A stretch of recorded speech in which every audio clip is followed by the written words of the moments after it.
Neno la Mungu linasema, Zaburi 126 mstari wa kwanza hadi wa 4. Ndipo kinywa chetu kilipojaa kicheko na ulimi wetu kueleza kelele za furaha.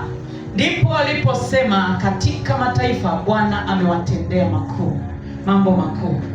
Bwana alitutendea mambo makuu, tulikuwa tukifurahi. Bwana, uwarejeshe watu wetu waliofungwa kama vijito vya kusini. Ni neno ambalo tutatembea nalo, ni neno ambalo tutatembea nalo. Bwana alipowarejesha mateka wa Sayuni, tulikuwa kama tuotao ndoto. Wangapi leo vitu vyao vinaenda kurejea 2026?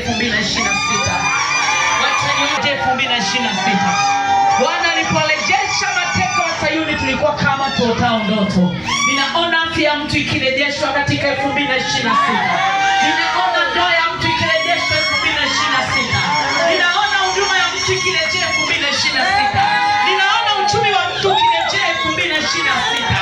Ninaona elimu ya mtu ikirejea 2026. Zikirejeshwa 2026. Bwana aliporejesha mateka wa Sayuni, tulikuwa kama tuotao ndoto. Bwana anaporejesha vitu vyako katika mwaka 2026, utakuwa kama mtu aotao ndoto, kwa sababu Bwana atakusurprise. Bwana atakushangaza. Mwambie jirani yako, Mungu anakwenda kukusurprise.